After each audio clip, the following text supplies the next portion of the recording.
This video contains sensitive content discussing overdose and death. Viewer discretion is advised. The video is intended for educational purposes only and aims to raise awareness about the risks of overdose and the devastating impact of drug-related deaths.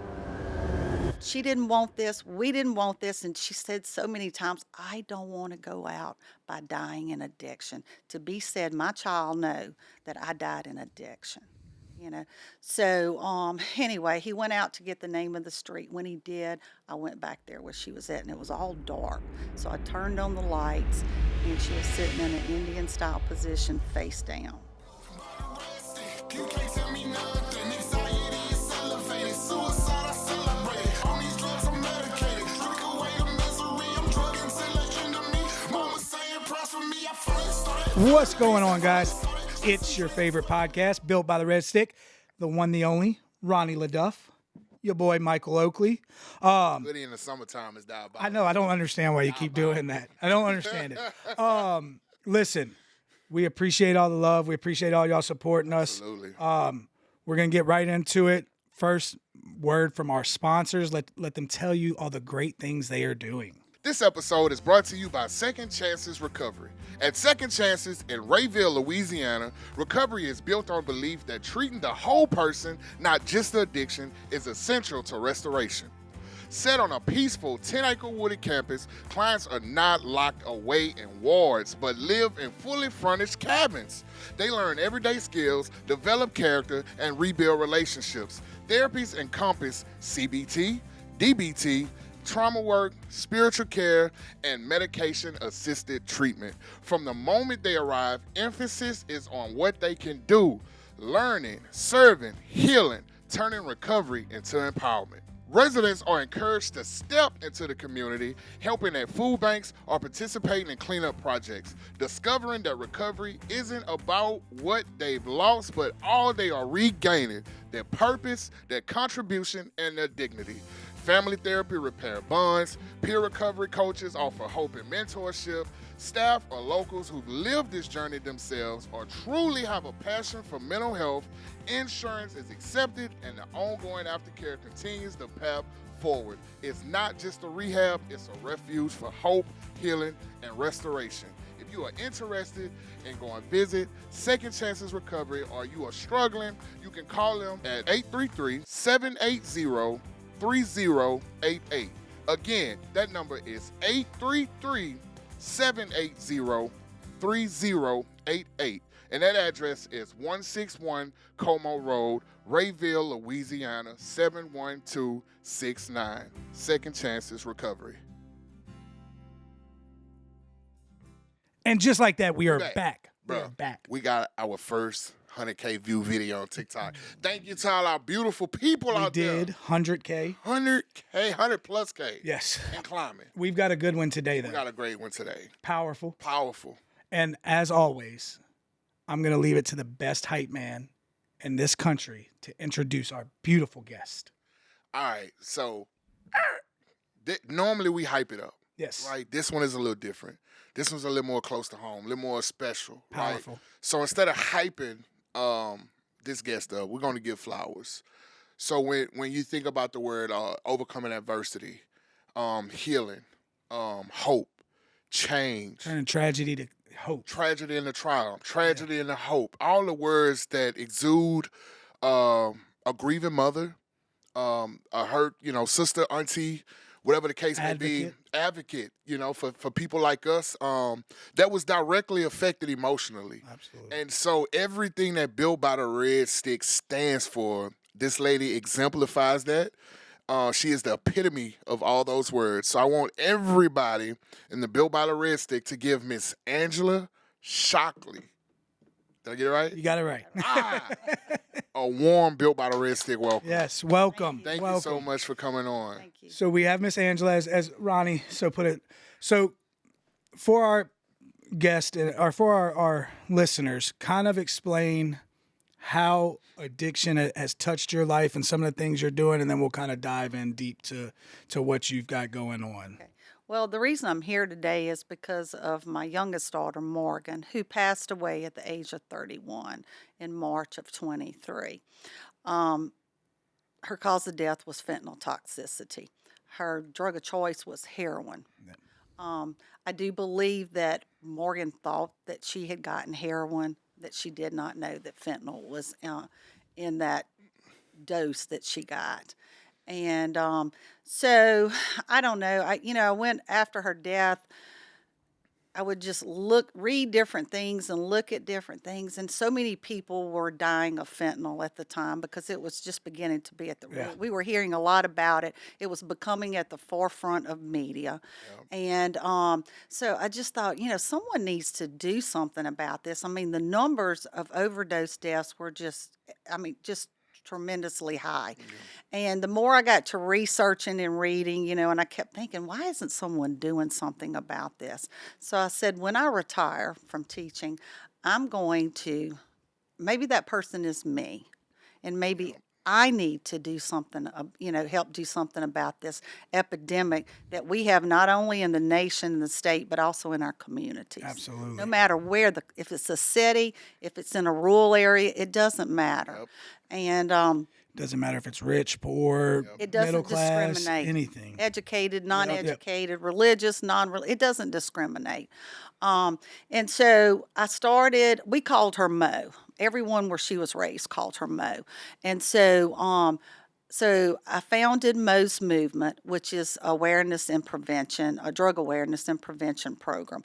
And so done a lot of events. I've got a lot of events coming on just to promote awareness.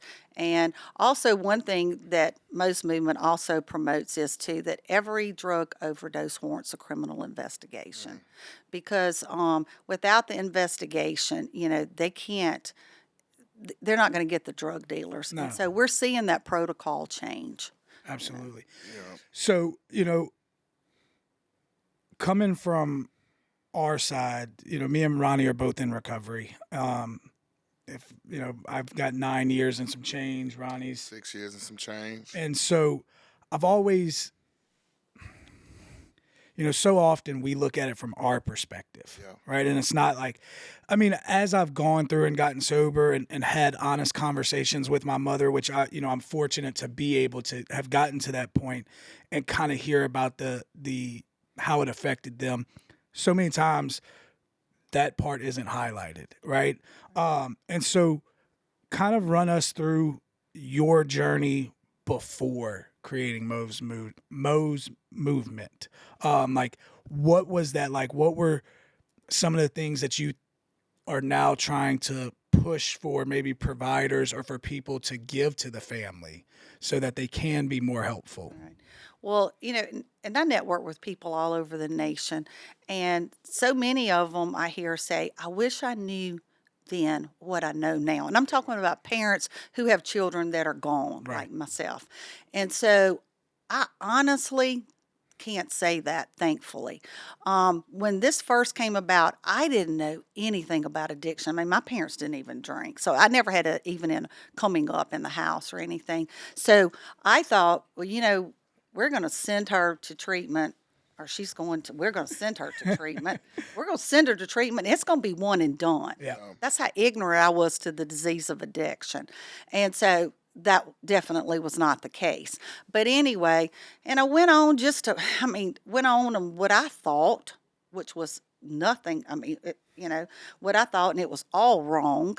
And then, one day she said to me, because I used to say, you need to meet with your sponsor. Have you met with your sponsor? Have you done this? You're not doing this or whatever, And she said, when are you going to get some help?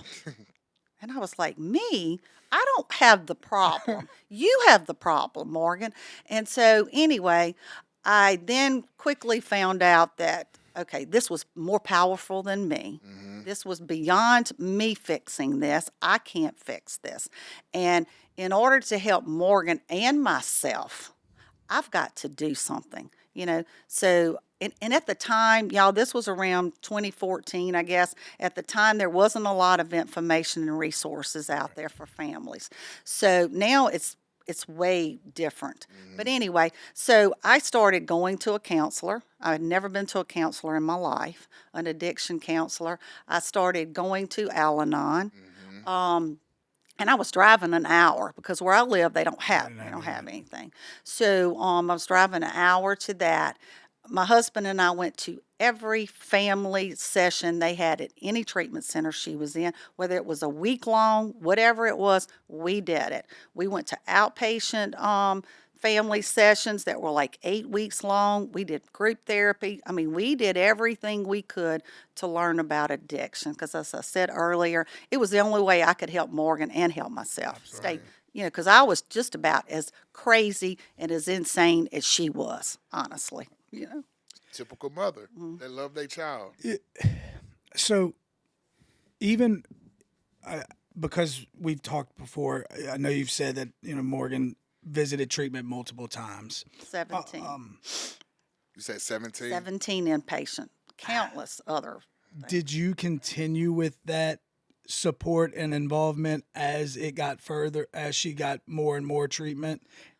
Yes, we did. We continued on, and when she would go in, we supported her in every way we could because as far as recovery was concerned, because I felt like that every time she reached out for recovery, that was another shot of her living. She had another shot at living. She had another shot of coming out of this. And that was the only way out. Unless she received a miracle, I knew that was her only way out. And I ask that because I think it's important because I've seen circumstances where, families are involved and sometimes the word enabling comes in and whether it be a counselor or, whoever is saying, well, you got to protect against enabling and blah, blah, blah. And sometimes a parent gets confused and thinks, okay, well, I can't enable them, so I can't be a part of their treatment. When in reality, I think it's the opposite way that, like, kind of like you said, if they're not doing right, okay, I'm not going to send you money. I'm not going to enable you that way. But if you have that, if you're willing to take that extra shot, that extra chance to try, then I'm going to be supportive and be present. Exactly, because I would hear things like, "Well, let her find her way to treatment," and she did many times. I didn't take her. Many times I took her. Many times I drug her. To treatment, screaming and whatever. And we did it every different way you could do it. And but if she called me and wanted to go me to pick her up and take her to treatment, certainly, I would pick her up and I would go get her no matter where she was at, and I would take her. I bet you've been to some sketchy places. I've been to some sketchy. When I was coming here, I came down Sherwood, and then I came down Coursey, and probably 6 places. Yeah. Just when I passed them all, came to just flooding back to mind. So before you asked that question, Miss Angela, you made a statement that a lot of the parents was like they wish they knew then what they know now. What's some of those things that? Well, we enabled her initially because we didn't know, we didn't know any different. Codependency. Oh, she and I were so codependent, and I'm not sure that we ever broke that 100%. I really don't know that. Some codependency healthy though. I don't. I'm an only boy, middle child, mama's boy. So okay. I'm speaking for the future here right now. Don't cut me off. Don't get me cut off, Miss Angela. But a counselor told me one time. He said, "You don't want to help her die, and that's what you're doing." And it was, we didn't want to take the car. My husband's a captain with the Baton Rouge Fire Department, so he works the streets here in Baton Rouge. So, I said, "Don, we need to take the car, from her." And he said, "I can't put her walking on the streets of Baton Rouge." We ended up taking the car, and every time she relapsed, we took the car. Yeah. As my parents and my family knew when something was going on because the car was back at our house. So we had to make hard choices that a parent is supposed to protect their child. So we had to make hard choices that were not easy choices. And I think back to like my relationship with my parents and seeing other relationships, and you made a comment which, as a parent now, I don't even know how to think about what you made, but that moment where you realized I can't save her. Right. Like, Right. what was that like? Well, that's difficult for me because I'm a fixer. You know, if it needs fixing, I'm going to do it. If you're sick, we're going to take you to the best doctors in Yep. the state, you know. So it was really difficult for me because that's my nature and my personality. Um, and, you know, when your child's not happy, you're not happy. Mm-hmm. And so that was part of, you know, the codependency that if she wasn't happy, I wasn't happy. Right. Yep. You know, uh, if she couldn't come to Christmas, I mean, what was it worth even having Christmas at our house? You know, part of our family was missing. Well, I had to learn, which was so hard for me. You know, I had to learn she is sick and she's very important to me. But I have another child. I have grandchildren, you know. So it was very difficult for me. That was, and it took me a Absolutely. while. It took me a lot of therapy, a lot of reading, a lot of soul searching, a lot of praying, you know, to get to the point to where I just had to say, God, she is your child as well as mine. And I'm just going to have to let you take care of her because I can't do it, you know. And so as we kind of transition through, you know, how it is affecting the family, what was some of the last couple of years like? Because that obviously, I know the trajectory of addiction, right? So it starts and, you know, I get caught or I come clean or I have a moment where I tell my parents, like, I want to get some help. And then I go get help because I visited treatment multiple times as well. And so as the dynamics changing as we're going through it, as, you know, relapses come or like you said, like there was times where, you know, I'll embarrass myself. The first time I got sober, my mom and dad, they loved me. They bought me my own sober living house.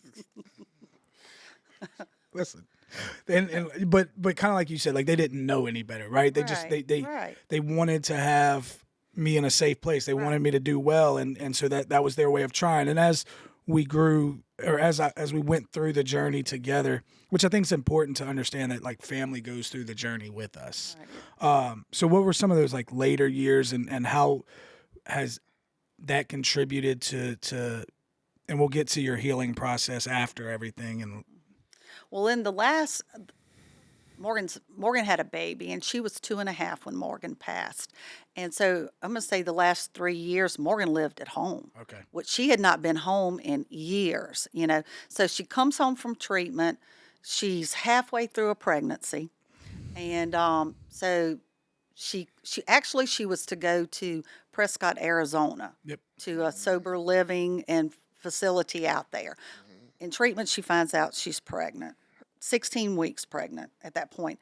So she ends up coming home for the first time in years. So really, she had a few relapses during that period of time that she was home, which the last relapse, you know, she had about 5 days and she was gone. Yeah. And so, but that was probably some of the best time that we had had in years because she did have a baby and we y'all know children don't make you in most cases No. children are not going to get you sober. I all. think it's about 80% of the people that are in treatment are parents. So if children were going to get you sober, we wouldn't have this big problem that we have Absolutely. today.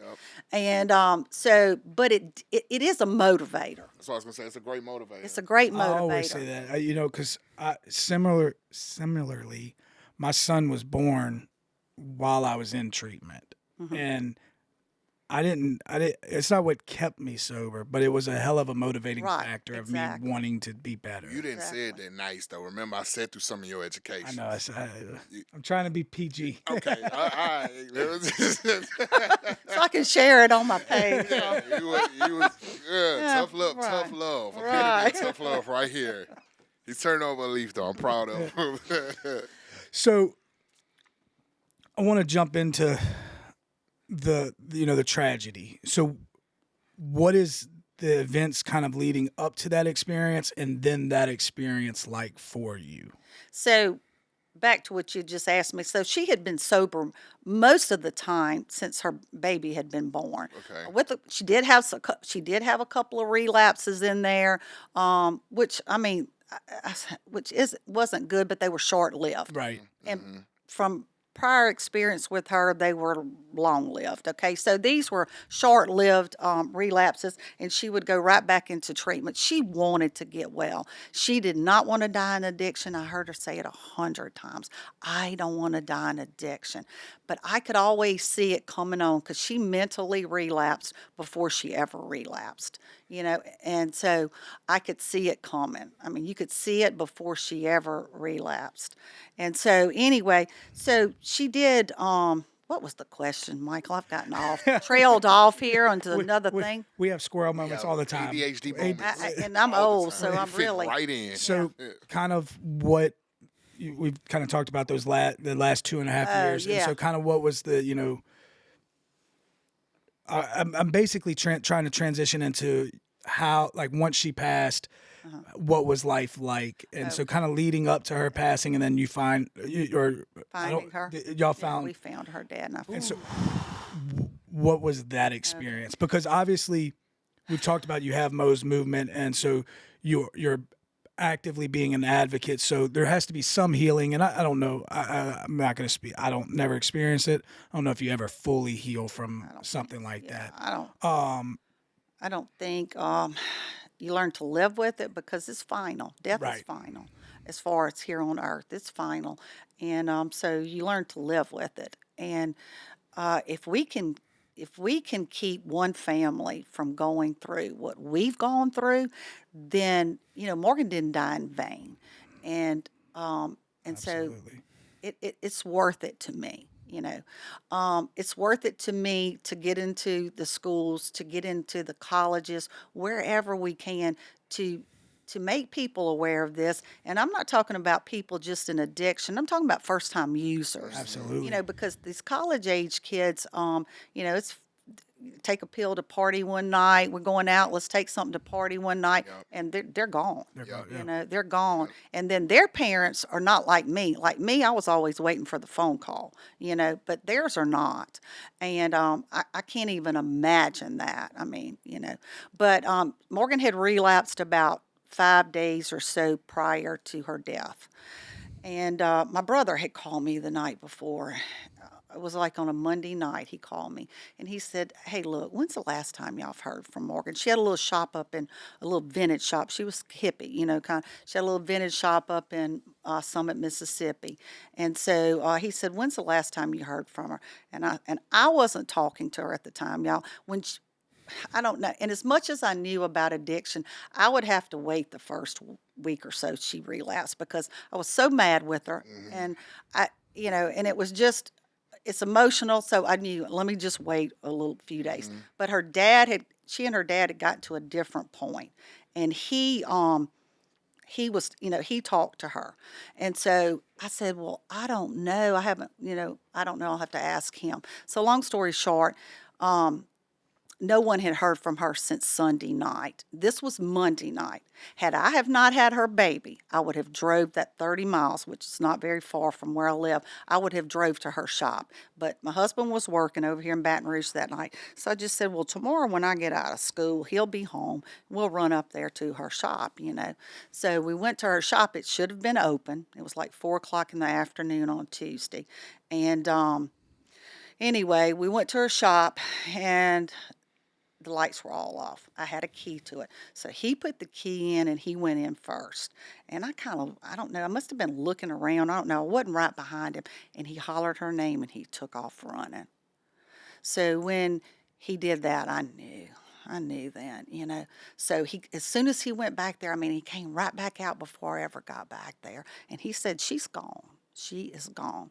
And y'all remember just stomping and kicking like a 2-year-old. We had worked too hard for this. Morgan had worked too hard for this. She didn't want this. We didn't want this. And she said so many times, I don't want to go out by dying in addiction. To be said, my child know that I died in addiction. So anyway, he went out to get the name of the street. When he did, I went back there where she was at, and it was all dark. So I turned on the lights, and she was sitting in an Indian style position face down. She had already started swelling. She had already turned black and blue. It was a terrible, terrible sight. So they took her. I came, they got me from back there, and they took her. We never saw her again. The coroner told us that we could not see her at the morgue, and for some reason that was really important to me to see her. And then the funeral home director, whom I knew real well, told my family that they tried to get her presentable for us, but it just wasn't possible for the time span she had been gone. So that was the last time that I saw my child, was in that condition. And I don't know, as much as I prepared myself for that and went through it in my head 100 million times, And what was really odd to me about that was, on the way there, my husband said, I have a bad, bad feeling. And he never said that. I didn't. And I'm the one that always had the gut feeling. That was going to be my next question. Gut feeling. And I really didn't. Yeah. And I just told him, I said, if we go there, and really not hearing from her, no one hearing from her in several days, I thought, well, and he did too, she's somewhere sleeping this off, because she would stay up for days, and then she would get in, sleep deprived psychosis, and then she would just crash, right. And so we kind of thought maybe that, but I did not have a bad gut feeling, which is odd, because I always did, and usually I was right. Yeah. This segment is brought to you by Get Going Transportation. If you're looking for reliable Medicaid transportation that's service Central and Southern Louisiana, we got you covered. Give our guy Shake a call at 337-243-9007. I know some of y'all probably like, if it got 4 wheels, he got to have more deals. Check it out. He got you covered. Non-emergency transport, doctor's appointments, airport and cruise transportation, dialysis treatment, dental appointments, private outings, weekend medical transportation, even a night out on the town. Like I said, if it got 4 wheels, he got other deals. Give our guy, your new guy, Shake Ryan at Get Going Transportation a call. His number again is 337-243-9007. Tell him your beautiful friends at Built by the Red Stick sent you. Yeah, and that's what I was going to ask. Is did you have that mother's intuition, or I really but just did not. It was just, I did not, and maybe because it had not gone on so long. Because the longer she would stay out there, I'm gonna say out there. Yeah. The more, frantic I got, or the more things that went through my mind, I guess I should say. It's heavy. Yeah. And so, out of that tragedy, you made a powerful statement, and me and Ronnie talked about it with our Built by the Red Stick platform. Is, I don't need to be a national podcast, but if we help one person, Right. if we help one person, it's worth it. And so, out of that tragedy, then Mo's movement is built. So kind of tell us how the transition from that experience to building, because I've heard of your movement for a long time, and then of course you reached out because you have some events coming up, and we'll get to those. But what was that process of, you find your daughter, you're grieving it, and how does Mo's movement birth from that? Right. Well, after we found her, and then there was just a lot of things that I didn't know where to go. At a certain point, I didn't know what else to do with Morgan. Or how to even help her. No. Do nothing. I've done that before, didn't do anything. So I thought, if I had something where I could, refer families, because you get into such a mental state, and you're so worn down from all of it. Even when they're sober, I would be waiting for the other shoe to drop. Absolutely. So I thought, if I can help somebody navigate where to go, how to get help, and not just the addict person, the addict, or the sick person. Look, we were all sick. When this is all said and was, said and done, we all became sick. Absolutely. We really, her dad and I both did. We, even though, like I said in the beginning, I was like, I don't have a problem. I don't have an issue here. She's running our life basically, but we don't have a We're good, problem, So I didn't know where to go. So if I could if I could help one family, figure this out, and you may not get it. You're not going to get it all right. You're not going to figure it all out, but you can stay sane in this process, and you can help your child not die. Whether they die or not, we don't have control over that. I had no control over Morgan's death, and it was her war, you know, to win or not win, but I was going to go to battle for her. Yeah. And I did that. And I can say that today, I can live with myself. And I had a counselor tell me that one time, do what you basically, he said, do what you can live with, you know. And that's what I've done. And I knew myself, and I knew that if something happened to her, which was a big possibility, Absolutely. that I had to be able to say, I did everything I could do. It might have not all been right. It might have, and who's to say what's right or wrong, y'all? Right, There's no right. Dr. Spock book. When Yeah. y'all came up, we had a book, Dr. Spock book. Every parent had it when they got a baby. It told you how to do this, how to do that. Well, there's no book that tells you that when you have an addict, what to do. Yep. There are a lot of information in books now, but I'm just saying, and it's such a fine line. It's a hard line. And there, like you said, there's no right answer. It's Yeah. it's about having support, and I really like the way you phrased it. Can I go to bed if something happens? Can I go to bed at night knowing that I did everything I could? And right, wrong, or indifferent, Right. I was there and tried. So that was powerful to hear from me. So I'm no way, shape, or form comparing this situation, but I had a scare with one of my sons. Right, he was lost in the river in False River, Right. and instantly the negative thoughts like, oh my God, because you hear people get lost in the river all the time, and it's over with, and the panic and the fear and just the hopelessness that I felt. Like I didn't think I could live with it. They found him, like he was okay, he was just lost, but you actually had that faith. Where do you get your strength from? Like the drive and like the will that Mike talked about to like keep going. Right. Because I was crippled. Right. I have drawn on my faith, and I've always had faith, okay? Amen. But I have drawn on it Amen. more over the last 10 years than ever before, Sometimes, I couldn't even pray. My mind was I had so much on my mind, I couldn't even form my thoughts with her initially to even pray. And I would just say, God, you know what I want. I couldn't even do that. And that's one of the reasons why I knew I had to go get help. I'm either going to go crazy Yeah. or I've got to get some help with this situation because it is so much bigger, as I said, more powerful than and so anyway, and then it kind of got to where it was like, well, how can I expect her to go get help and us not? Which is it's kind of hard to get to that point, and it took me a minute. Yeah. But that's where my strength comes from. Number one, that's where it comes from. I have a good support system too, family support. My parents supported, and they began to understand Morgan too. You know what I'm saying? Her aunts, her uncles, her cousins, because initially they didn't. They just thought, "What the heck are you doing?" And you've been raised, and her sister as well. She was raised just like me. What are you doing? So anyway, but.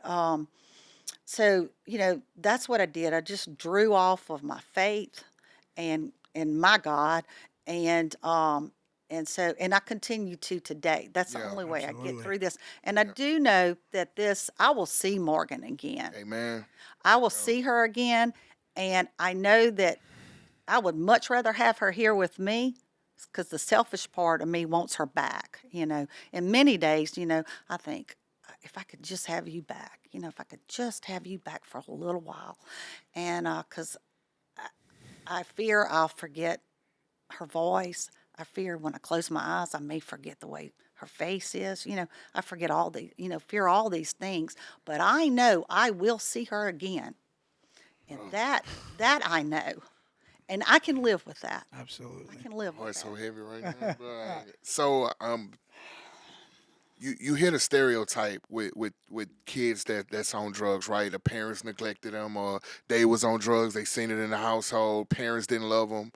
I saw it Y'all, teaching school. but y'all was the total opposite with Morgan. Total opposite. And so, did you ever at any point curse God or blame Him for taking your baby from you? I did not. I never have. I've talked to lots of people, and I know that's a normal stage to go through. Right.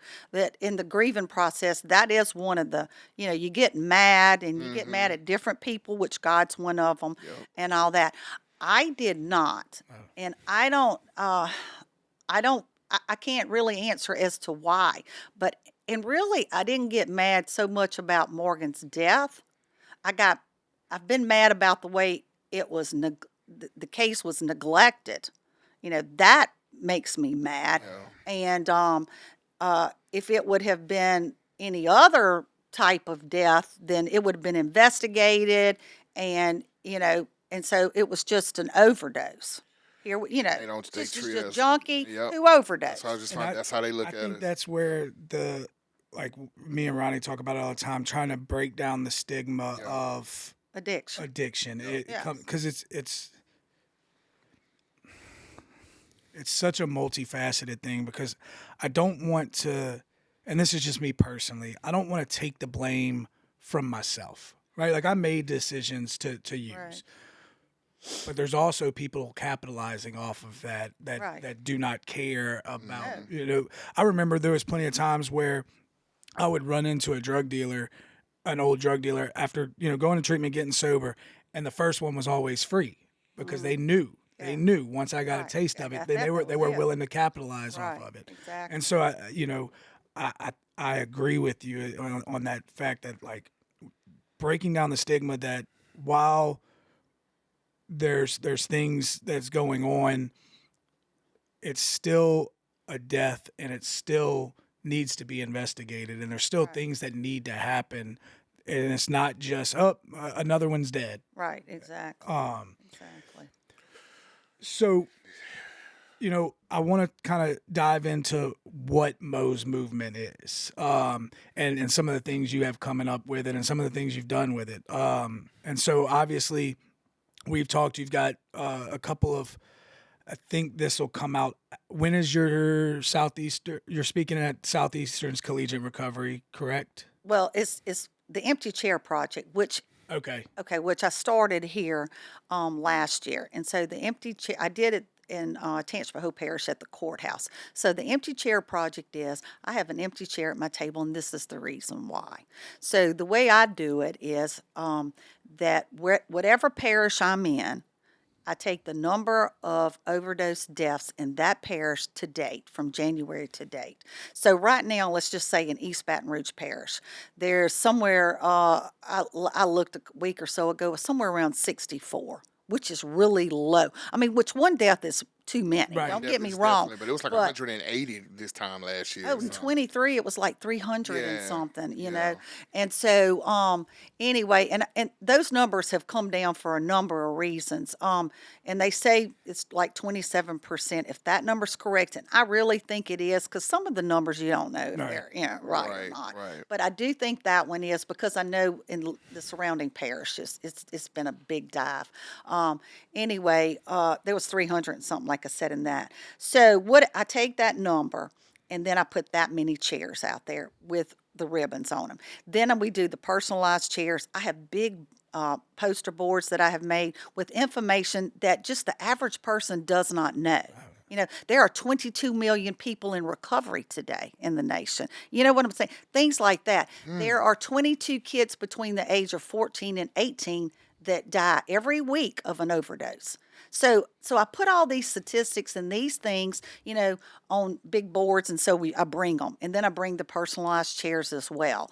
And so, September the 2nd at LSU in the what do they call it, the parade area.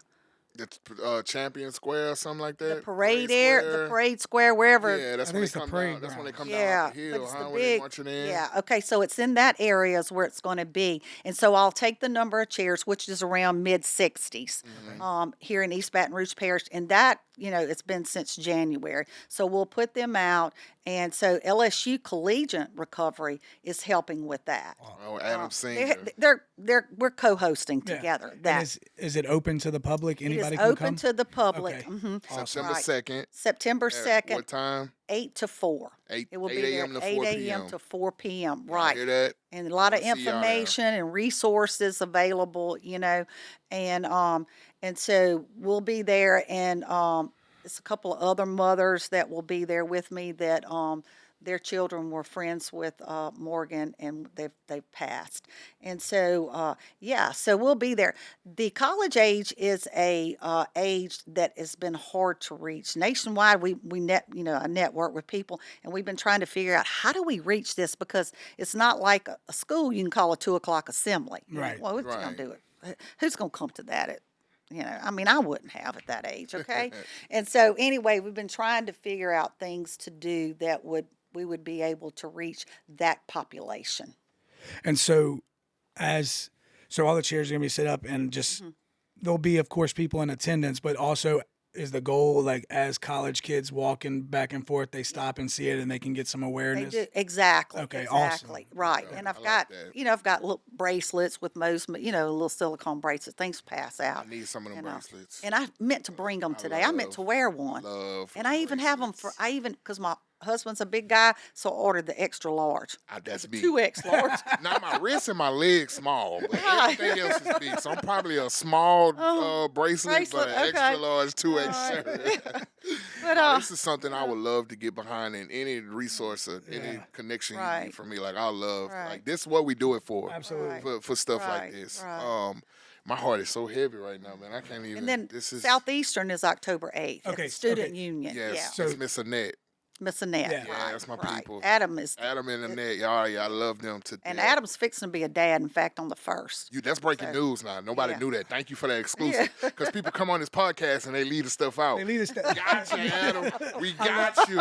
We love you, bro. Congratulations. Adam is great, man. I've known Adam. Hell yeah. I've known Adam for a while. My whole sobriety, I've been knowing him. Oh, okay. But yeah. This is a weird thing. I'll tell you real quick because I don't know how much time we got. But when I met Adam, he said, I told him, well, I'm from Greensburg, because no one knows where Easleyville is. And he says, well, I lived in a blah, blah, blah in Greensburg at one time. And he already told me he was from up north. And this was like a half a mile from my house, okay, from where I live now. I don't think I had told him I lived there yet, maybe. And so I said, you lived in so-and-so's trailer park? And he said, yeah. And I said, okay, I'm like a half a mile from there. But I think this was, I'm here to tell you it was before he got sober. He lived there, okay? Because I was like, Yes. and we used to wonder where people came that lived there. How do they find us up here in the middle of nowhere, And so anyway, small world. Absolutely. He Adam lived got a there. powerful Yeah. story. If Yeah. you want to hear a story, Adam got a powerful story. And so with all that great stuff, I think, as we kind of wrap up towards the end, what is, one thing that if somebody's listening right now and maybe they're kind of lost with their loved one, what's one thing you would like to leave them with? Well, don't give up. Don't give up on them. Don't give up on yourself. And just keep fighting. And if you can't fight today for them, tomorrow's a new day. Because there were many days that I was just exhausted. Mentally, I was just mentally done. And so, but I woke up the next day and I started back. But I fought to the bitter end. And that's a lot of how I'm built or whatever.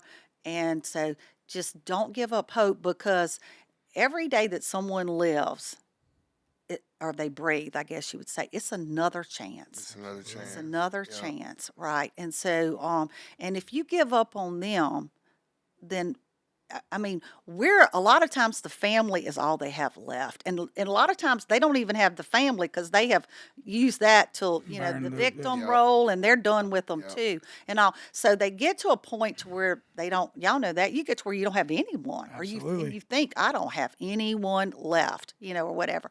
And I never wanted Morgan to think that. And look, I got mad with her.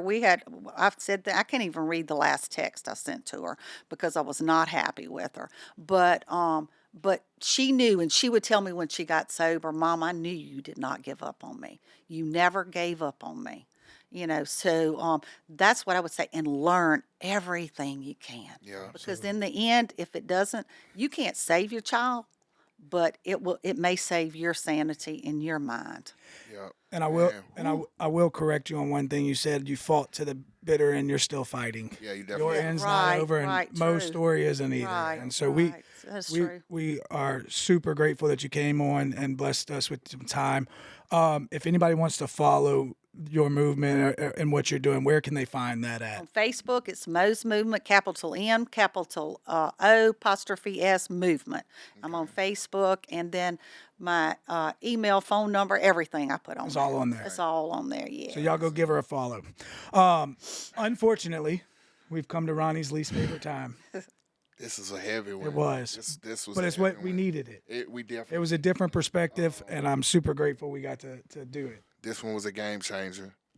Thank you so much, Miss Angela, Thank you. for coming in and being intimate with us and getting vulnerable about probably your deepest hurt. And we can't thank you enough. I'm sure somebody out there is probably bawling right now because they're in the same situation. And you said something, very, very profound, that Morgan did not die in vain. Because the same way that she was fighting to live, you're now continuing that fight for her by stopping her, trying to help another parent not go through that. And we commend you for that. It's very respectable. You have our full help, resource, whatever you need. I'm going to give you my personal number. Oh, you got it already. I'm sorry. Duh.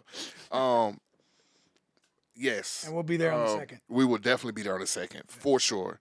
If anybody's struggling, drug and alcohol, mental health struggles, please, please, please reach out. Or if you're the family of a loved Your one. family, reach out to me. Right. If you don't know where to go, I'll help you. Here we go. We got another will one on the help you team. This find is what it's about. We Yes. got another one on the team. You can reach out to Miss Angela with Mo's Movement. She would love to be a part of that as well. Like this video, comment, share, subscribe. We love y'all. We here for y'all. Allow us to love y'all until y'all can learn to love yourself. Absolutely. Until then, we'll be back at the same time, at the same place, with the same producer. Built by the Red Stick, built by adversity, led by courage. We love y'all.